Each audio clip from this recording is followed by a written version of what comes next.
बोलिए गुरुदेव महाराज की जय।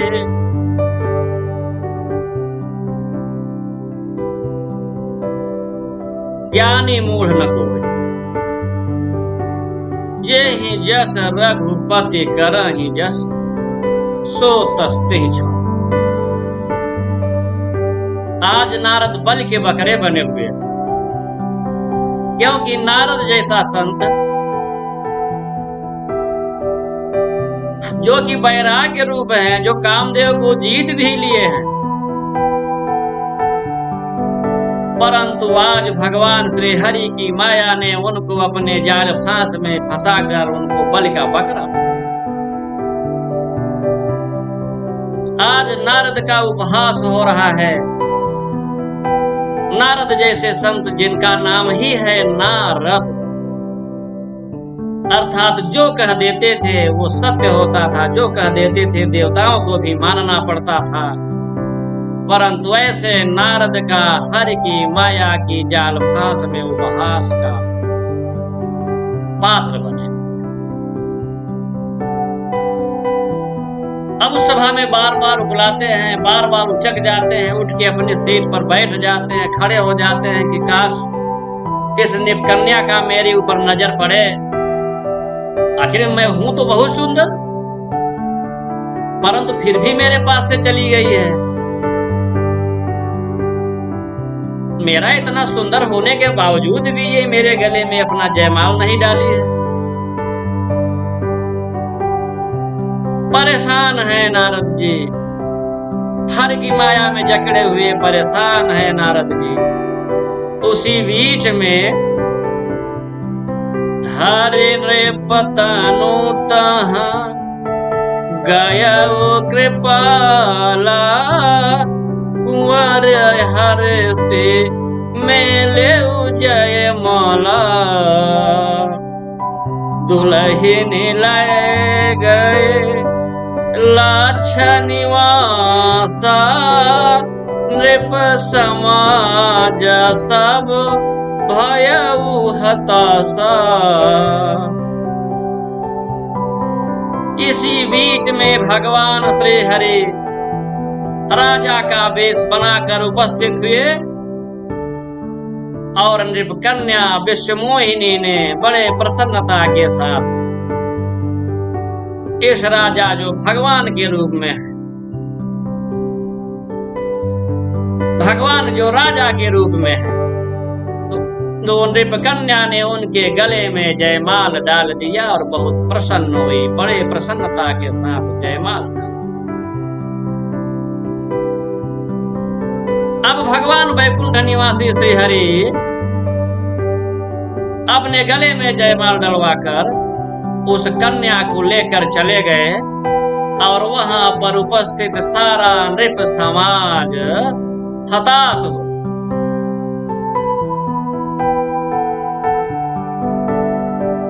मुनि अति विकल मोह मति नाठी, देवर्षि नारद बहुत ज्यादा विकल हो गए जब उन्होंने देखा कि वो कन्या किसी अन्य राजा के गले में जयमाल डाल दिया है और जयमाल डालने के पश्चात वो अन्य राजा के साथ चली गई है।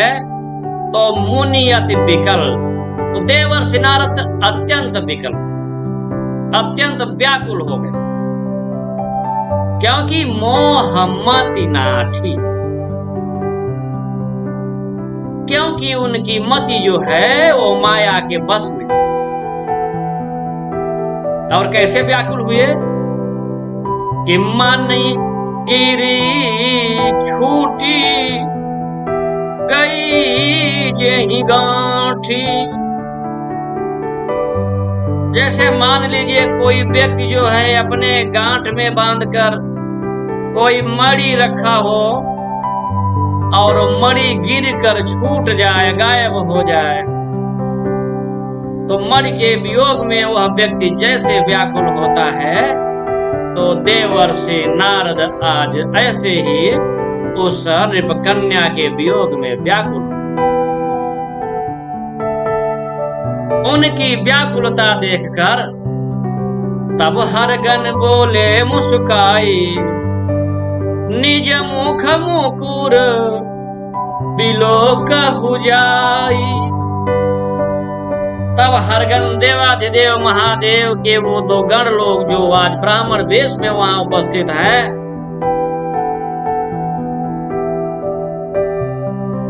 वे लोग मुस्कुराकर हंस हंस कर देवर्षि नारद ने कहा कि आप जो है युद्ध हार गए इस स्वयंवर का, तो आपको कन्या छोड़कर किसी दूसरे के साथ चली गई, आपके साथ विवाह नहीं किया, जयमाला नहीं डाला।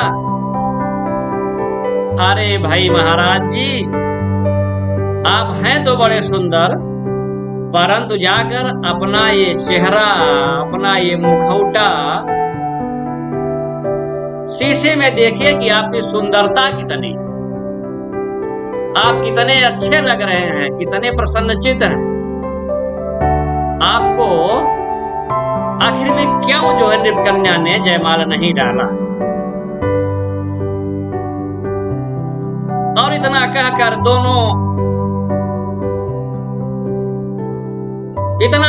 दोनों रुद्रगण जो ब्राह्मण के वेश में हैं वो दौड़ के हुए भाग चले।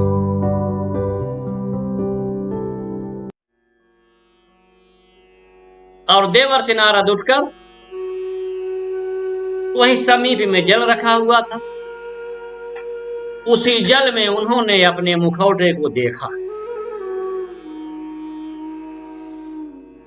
तो जब देवर्षि नारद ने उसी जल में अपने मुखौटे को देखा तो अपना मुखौटा देखकर पेशो बिलो की क्रोधयति बाढ़ा, तिनहि शराप दीनयति गाढ़ा। जब उन्होंने अपने मुखौटे में उस जल को देखा और अपने रूप को देखा कि अरे वाह मेरा रूप ऐसा है, तब उनके हृदय में बहुत ही भयानक क्रोध जागा।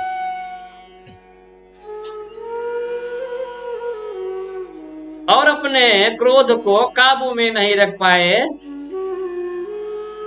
उन गणों के, उन ब्राह्मणों के इस कुकृत्य पर, उनकी हंसी पर जो उन्होंने इनका उपहास किया था, उसके लिए बदले में इन्होंने बहुत ही अत्यधिक गाढ़ श्राप दिया, बहुत कठिन श्राप दिया। देवर्षि नारद ने कहा कि हो निशाचर जाहु तुम, कपटी पापी दो, हंसे हम सोले फल, बहुरी हंसे मुनि को। अरे मूर्खों, अरे दुष्टों, मैं तुम्हें श्राप देता हूं कि तुम घोर राक्षस हो जाओ, भयानक राक्षस हो। तुम दोनों बहुत ही पापी हो, तुमने मेरा उपहास किया है। इस करने का दंड मैं तुम्हें ऐसा दे रहा हूं, इसका जो है इसका दंड भोग तो लो। आने वाले समय में किसी दूसरे को तुम इस तरह उपहास करने की हिम्मत नहीं रखोगे।